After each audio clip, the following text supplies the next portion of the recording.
शौकत भारती साहब, इस्तकबाल है, खैर मकदम है आपका। बहुत बहुत शुक्रिया जनाब, बहुत बहुत शुक्रिया। और मैं तारुफ पेश करा दूं शौकत भारती साहब का, जो नए लोग जुड़े खास तौर से उनको, कि शौकत भारती साहब सीनियर पॉलिटिकल एनालिस्ट हैं। मिडिल ईस्ट की जो जियो पॉलिटिक्स है उस पर बड़ी गहरी नजर रखते हैं। 40-45 साल का तजर्बा है। जो आलमी इदारे हैं, वर्ल्ड ऑर्गेनाइजेशन जो हैं, उन पर भी शौकत भारती साहब की बड़ी गहरी नजर है। इसके साथ ही जो यूरोप ममालिकी यूरोपीय ममालिक हैं, उनकी सियासत पर भी शौकत भारती, अगर ये कहा जाए कि अथॉरिटी हैं तो गलत ना होगा, क्योंकि एक एक बातों पर आप नजर रखते हैं। और इसके अलावा जो तमाम बड़ी ऑर्गेनाइज एजेंसियां हैं, न्यूज एजेंसियां हैं, जो सोर्सेज हैं, उन पर भी शौकत भारती साहब की बड़ी गहरी नजर है। उसका मुताला करते हैं और उसके बाद आपसे बातचीत करते हैं, आपके सवालों का जवाब देते हैं। तो शौकत भारती साहब, सबसे पहले मैं इस्तकबाल करते हुए ये कि अपडेट दे दें कि क्या अपडेट है, और उसके बाद फिर हम बातचीत का सिलसिला शुरू करेंगे। शौकत भारती साहब।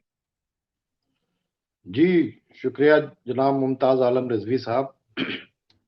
देखिए, अपडेट्स जो हैं वो कुछ इस तरह की हैं कि अगर आप देखें तो आज बड़े बड़े बयानात हैं।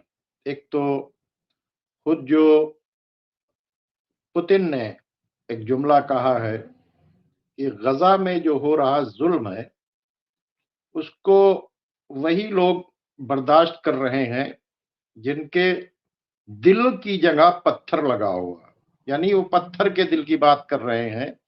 ये कौन कह रहा है? ये पुतिन कह रहे हैं। एक बयान। दूसरा बयान जो है खुमैनी खामनाई साहब का है।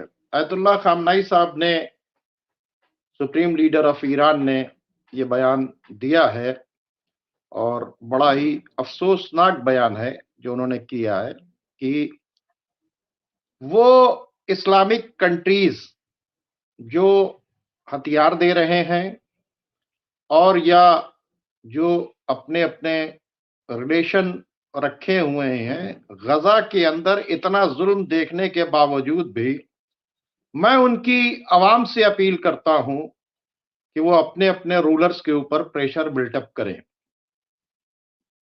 और उन लोगों से कह रहा हूं कि अपनी अपनी जो रिलेशंस हैं वो इजराइल से फौरन कट करें। ये बयान खामनाई साहब का है जो बड़ा है। दूसरे, चाइना, रशिया और ईरान की एक जो है बाकायदा तौर के ऊपर एक ड्रिल होने जा रही है, मिलिट्री ड्रिल होने जा रही है, और वो ज्वाइंट ये एक बाकायदा तौर के ऊपर ड्रिल करने जा रहे हैं, जो खुद इस बात का सिग्नल है कि जिस तरह से अब जब बाइडेन ने देख लिया कि रिपोर्ट आ गई कि वो जीत नहीं पाएंगे, बेंजामिन नेतन्याहू ने ये देख लिया कि वो किसी भी तरह से अब जो है उनकी कुर्सी नहीं बचने वाली है, तो ये रिस्क लिया है उस ज़ायनिस्ट लॉबी ने कि अगर दोनों की कुर्सी जा रही है तो क्यों ना हम बाकायदा तौर के ऊपर अमेरिका को और ब्रिटेन को और यूरोप के जहां जहां ज़ायनिस्ट लॉबी का वो असर है वो उन सबको जंग के अंदर उतार दें।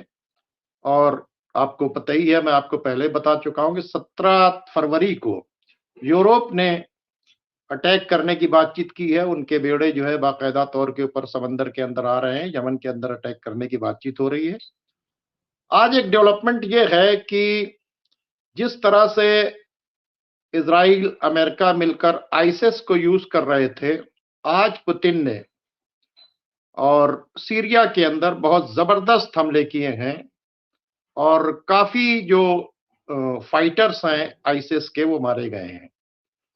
ये वो क्या नाम है, फाइटर्स हैं जिनको किसी और ने नहीं तैयार किया है। ये आईसिस को तैयार किया है अमेरिका ने, जैसा कि मैं आपको बार बार बता रहा था। और जिस तरह से 25% के ऊपर इनका नाजायज कब्जा है सीरिया के ऊपर, और जो ऑपरेट करता है, क्या नाम, और इन्हीं जहां पर अमेरिकन हैं उन्हीं 25% एरिया के अंदर जो है आईसिस है। तो आईसिस को अमेरिका और इजराइल एज ए टूल इस्तेमाल कर रही है। और आज जो है एक इराक के अंदर जो पीएमयू के एक कमांडर थे, उनको भी टारगेट किलिंग के अंदर मारा गया। ये सारा काम कौन करता है? ये सारा काम आईसिस करती है। आईसिस को पूरी तरीके से एक्टिव कर दिया गया है। आईसिस को एक्टिव कराकर ईरान के अंदर जो क्या नाम है किरमान शहर के अंदर जनरल कासिम सुलेमानी की बरसी के ऊपर अटैक किया। आईसिस को पूरी तरीके से एक्टिव कर दिया गया है। आईसिस जो सीरिया की फोर्सेस है उसके ऊपर अटैक कर रही थी, तो आज रशिया ने उस आईसिस के ऊपर बहुत जबरदस्त हमला किया है और उसी एरिया में किया है जिस एरिया को अमेरिका ने, जो अमेरिका के कब्जे में है। अमेरिका जहां से तेल चोरी कर रहा है और अमेरिका ने जहां के ऊपर अपने बेसेस बना रखे हैं, अमेरिका जहां से ट्रेन करके आईसिस को इराक और सीरिया में भेजता था, आज पुतिन ने ये अटैक करके एक बहुत बड़ा सिग्नल दे दिया। आपको पता है कि पुतिन ने क्या नाम है गोलान हाइट्स के ऊपर पेट्रोलिंग शुरू कर दी थी कुछ दिन पहले। और जब ईरान के क्या नाम है फॉरेन मिनिस्टर जब उतर रहे थे, तो उससे पहले उन्होंने अलेप्पो एयरपोर्ट के ऊपर इजराइल ने अटैक कर दिया था। और दमेस्कस और अलेप्पो एयरपोर्ट पर जब कई हमले हुए और कई बार इजराइल ने उसे बर्बाद किया, तो उस वक्त सीरिया ने कहा कि आप हमारा जो है क्या नाम है बेस इस्तेमाल करें। सीरिया का एक बेस है, जिस तरह से अमेरिका का एक बेस है क्या नाम है सीरिया के अंदर, वैसे ही रशिया का भी एक बेस है सीरिया के अंदर। तो जो रशियन बेस है उसको इस्तेमाल करने की इजाजत बहुत पहले क्या नाम है ईरान को वो दे चुके थे। और अब जाहिर सी बात है कि जंग जो है रुकने का कोई नाम नहीं ले रही है। जो पीस टॉक चल रही थी, जो क्या नाम है ट्रूस चल रहा था, उसके अंदर जो शराइत रखी हमास ने, वो शराइत नहीं मानी गई। और चूंकि सबसे बड़ी बात यह है कि कोई गारंटी जो हमास के लोग जो हैं वो मानने के लिए नहीं तैयार हैं। कतर के प्राइम मिनिस्टर ने बाइडेन से कहा कि अगर ये जो आप पीस करा रहे हैं, इसके बाद अगर इसके ऊपर इजराइल नहीं हुआ फिर अटैक किया तो कौन जिम्मेदार होगा? तो बाइडेन ने कहा कि हम जिम्मेदार होंगे और हम पूरी तरीके से उसको रोकेंगे। और उसके बाद जो है ये भी हुआ कि और जब ये प्रपोजल आया हमास के पास, तो उन्होंने कहा ना, हम अमेरिका के ऊपर बिल्कुल भरोसा नहीं करेंगे। ये गारंटी चाइना ले या रशिया ले, अगर चाइना और रशिया को ये बीच में डालकर ये गारंटी दी जाएगी कि ये जो ट्रूस हो रहा है, पहली बात ये ट्रूस आगे चल के सीज फायर के अंदर बदलेगा। दूसरी बातचीत है कि यहां के ऊपर गारंटी लेगा चाइना या रशिया, तब तो ये मामलात आगे बढ़ेंगे।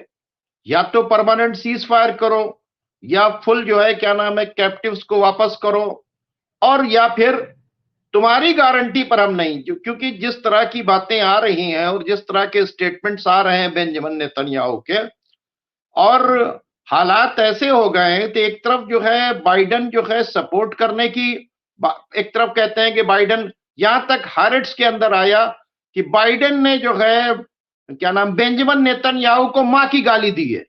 अब आप सोच सकते हैं, ये भी चीजें सामने आ रही है बाकायदा तौर के ऊपर, और किसी और के ऊपर नहीं। ये इजरायली मीडिया के ऊपर बाइडेन का ये लिखा हुआ है कि बाइडेन ने क्या नाम है बेंजामिन नेतन्याहू को मां की गाली दी। लेकिन उसके बावजूद आप देख लीजिए, वो उसको पैसा भी दे रहा है, उसको हथियार भी दे रहा है, और उसको अपनी जंग बनाकर उसने इराक के ऊपर भी हमला किया, उसने सीरिया के ऊपर हमला किया। जाहिर सी बातचीत है कि अगर आप देखें तो ये जो जंग चल रही है, ये इराक की जो इस्लामिक रेजिस्टेंस है उसने क्यों शुरू की? इन फेवर ऑफ गजा। हौती ने क्यों शुरू की? In favour of Gaza. Hezbollah ने क्यों शुरू की? इन फेवर ऑफ गजा।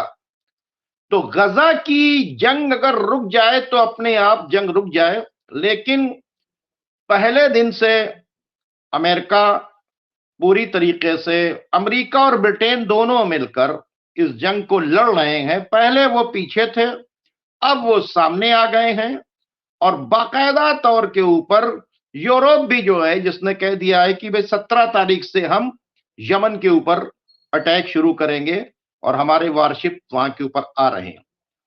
आज भी जो है हमला क्या नाम है हुआ है यमन के अंदर, और ये कहा कि साहब ये इनके जो मिसाइल्स थे वो हमारे शिप को टारगेट करने जा रहे थे, हमने उनको पहले डिस्ट्रॉय कर दिया। तकरीबन 20 जगह इन्होंने हमला किया है। इसी तरह से आज क्या नाम है लेबनान ने, कि लेबनान बॉर्डर से हिजबुल्लाह ने तकरीबन जो है 21 जो शहर हैं और गांव हैं उनके ऊपर जबरदस्त हमला किया है। अब जो हमला कर रहा है हिजबुल्लाह, अब ऐसी पोजीशन है कि वहां पे सायरन भी नहीं बज रहे हैं, ऐसे रॉकेट्स इस्तेमाल कर रहे हैं। पहले जब कोई रॉकेट जाता था तो लेबनान के अंदर और क्या नाम है इजराइल के अंदर सायरन बजने लगता था, लेकिन विदाउट सायरन अब ऐसे मिसाइल्स और ऐसे रॉकेट्स इस्तेमाल कर रही है हिजबुल्लाह, और लगातार उसका हमला जारी है। इधर हमास ने भी हमला शुरू कर रखा है और एक इनकी डॉग स्क्वाड को बहुत बड़ा नुकसान पहुंचाया है, और दूसरी तरफ जो है सिविलियंस के ऊपर बम्बार्डमेंट करके बहुत से लोगों को मार दिया गया है। यहां तक कि जो पानी का प्लांट था, जो कुछ जगह के ऊपर आपके वेस्ट बैंक के तरफ जो है जहां के ऊपर से यानी जो पानी था वो साफ होकर आता था, उसको भी पूरी तरीके से डिस्ट्रॉय कर दिया। एक 6 साल का बच्चा जो प्लास्टिक की गन लिए हुए था उसको इजराइल की फोर्स जो है पकड़ के ले गई। कौन सी? जो टॉय लिए हुआ था उसको पकड़कर ले गए। घरों के अंदर इनके लोग घुस रहे हैं, उसके बाद जो खाने पीने का कुछ ब्रेड्स वगैरह है उनको उठा उठा के बाहर फेंक रहे हैं। मतलब बर्बरियत जो है वो मतलब एक पीक के ऊपर पहुंची हुई है, और यही बात आज पुतिन को कहना पड़ा कि जिनके सीने के अंदर दिल नहीं है, वो पत्थर हैं, वो ये गाजा को देख रहे हैं। तो अब सब कुछ समझ में आ गया है कि अमेरिका ने बाकायदा तौर के ऊपर, अमेरिका, ब्रिटेन और यूरोप ने जंग लड़ना शुरू कर दिया है, इजराइल को बचाना शुरू कर दिया है। पहले वो पीछे से बचा रहे थे, अब वो धीरे धीरे सामने आ रहे हैं।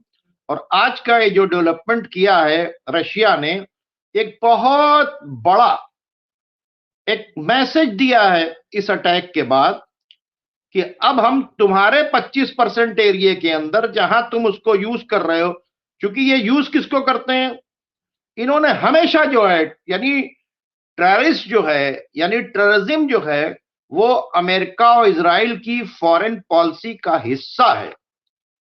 और ये जो टेररिस्ट हैं, ये चूंकि इनका लिबास जो है मुसलमानों का है, ये नमाज पढ़ते हैं, ये बाकायदा तौर के ऊपर अपने आप को मुसलमान कहते हैं, इनका इस्तेमाल करना जो है, एक तरफ टेररिस्ट को इस्तेमाल कर रहा है, एक तरफ वो जो मुस्लिम रूलर्स हैं जो इनकी हाँ में हाँ मिला रहे हैं, उनसे कभी अभी आपको पता है कि जॉर्डन ने के भी जहाज इस्तेमाल हुए थे। हालांकि मीडिया में जब न्यूज आई तो जॉर्डन ने इनकार किया कि नहीं, इराक और सीरिया के ऊपर जो अटैक हुआ उसमें हमारे जहाज नहीं इस्तेमाल हुआ। लेकिन फिर क्या किया, इराक ने जो इनको सब्सिडाइज्ड ऑयल देता था उसको खत्म कर दिया और एक लेटर जारी कर दिया। इसके मतलब पहला हमला जब हुआ क्या नाम है गजा के ऊपर, तो यूएई के 8 फाइटर जेट इस्तेमाल हुए थे फिलिस्तीन के ऊपर। अभी जो हमला हुआ उन फोर्सेस के ऊपर जो गजा के इंटरेस्ट में अपनी जान हथेली पर लेकर वहां पर लड़ रही है अमेरिका के बेसिस से, और अमेरिका क्योंकि पूरी तरीके से वहां से इंटेलिजेंस और इंफॉर्मेशन ये सब कुछ कर रहा है, तो उसको उसके वजह से वो अमेरिकन से लड़ रही थी। तो आपने देखा कि जॉर्डन की तरफ से वहां के ऊपर अटैक हुआ। अब तो हद हो गई कि जो रफा के करीब पहुंच गए हैं 20 लाख लोग, बिल्कुल जाके रफा से मिल गए हैं। उस रफा के ऊपर क्या नाम है, इजराइल बम्बार्डमेंट कर रहा है, लेकिन बिल्कुल सर पे खड़ा हुआ जो इजिप्ट है वो खामोश तमाशाई बना हुआ है। और इजिप्ट से वो कह रहे हैं कि भाई आप यहां का कंट्रोल मेरे हाथ में दे दीजिए। तो ये जो सारी चीजें हुई हैं, इन सारी बातों को देखने के बाद आज क्या नाम है, खुमैनी साहब ने एक अपील की है इस्लामिक कंट्रीज में रहने वाले उन तमाम अवाम से कि वो क्या करें कि वो अपने रूलर्स के ऊपर प्रेशर बिल्टअप करें। क्या प्रेशर बिल्टअप करें कि वो इनसे टाइज कट कर लें, इनको हथियार नहीं दें, इनको और कोई सामान न दें। यानी अफसोस ये है, अब ये पता चला है कि हथियार भी जा रहे हैं बाकायदा तौर के ऊपर, सिर्फ तेल और क्या नाम है वही नहीं जा रहा, खाने पीने का सामान, बल्कि हथियार भी जा रहे हैं। कहां से जा रहे हैं? ये यूएई से जा रहे हैं, सऊदी अरेबिया से जा रहे हैं, वाया जॉर्डन जा रहे हैं। समझ रहे हैं बात को? तो ये जो सारी चीजें, इनको अपील की। अब अगर यहां की पब्लिक बेदार हो जाए और अपने रूलर्स के ऊपर प्रेशर बिल्टअप करे तो ये एक बड़ा अचीवमेंट हो सकता है। टर्की की आवाम जो है बाकायदा तौर के ऊपर उर्दगान के ऊपर प्रेशर बिल्टअप करे, सऊदी की जो आवाम जो है वो सऊदी के ऊपर प्रेशर बिल्टअप करे, यूएई की आवाम जो है यूएई के ऊपर प्रेशर बिल्टअप करे, बहरीन की आवाम जो बाकायदा तौर के ऊपर पार्ट बना हुआ है, वो क्या नाम है, यमन के खिलाफ जो उसने अपने बेस भी दे रखी है, जॉर्डन की आवाम जॉर्डन के अगेंस्ट रिवोल्ट करे। तो क्या नाम, इजिप्ट की आवाम जो है उसको चाहिए कि इजिप्ट के, क्योंकि अब कोई चारा बचा नहीं है, क्योंकि जो पीस की टॉक थी, और ये पीस नहीं था, ये दबाव बना था। डेविड कैमरून वहां के ऊपर बैठे हुए थे, लेबनान को क्या समझा रहे थे, लेबनान गवर्नमेंट को वो हिजबुल्लाह से अलग कर रहे थे। आज लेबनान की गवर्नमेंट ने कहा है कि हमारा लेबनान जो बचा है, वरना इजराइल इसको ले लेता, ये ड्यू टू हिजबुल्लाह बचा है, हम हिजबुल्लाह से अलग नहीं होंगे। उन्होंने बड़ा प्रेशर बिल्टअप किया कि हम इस किसी तरह से यानी गजा की जंग रहने दें और हिजबुल्लाह को विड्रॉ करा दें कि हिजबुल्लाह से कोई मतलब नहीं, हम इजराइल के साथ सीज फायर कर रहे हैं। उन्होंने अरबों डॉलर देने के लिए यमन को किया, उन्होंने लेबनान को किया अरबों डॉलर देने की पेशकश, लेकिन इस वक्त जो है वो बाकायदा तौर के ऊपर इसके मतलब लेबनान को समझाना, यमन को ये ऑफर करना, सीरिया के ऊपर और इराक के ऊपर अटैक करना, अमेरिका का खुलकर आना, यूरोप का कहना है कि भाई जो है हम 17 फरवरी से यमन के ऊपर अटैक करेंगे, हमारे क्या नाम है जहाज आ रहे हैं यहाँ के ऊपर। ये दुनिया को एक वर्ल्ड वार एक तरह से छिड़ गई है और बाकायदा तौर के ऊपर अब लगता है कि गेम ऑफ ग्रेटर इजराइल जो है वो, चूंकि इजराइल तो नहीं बना सका, अब इसको बनाने का काम ब्रिटेन, अमेरिका और यूरोप कर रहा है, और जो दुनिया को एक थर्ड वर्ल्ड वार की तरफ लेके जा रहा है। और आज पुतिन ने यह सिग्नल दे दिया अटैक करने के बाद कि अगर तुम ऐसा कर रहे हो तो फिर हम भी सामने आ गए हैं। तो आज ये काम पुतिन की तरफ से हुआ है। ये सारी अपडेट्स थी जो मैंने आपके सामने रखी। शौकत भारती साहब, इस अपडेट के लिए बहुत बहुत शुक्रिया।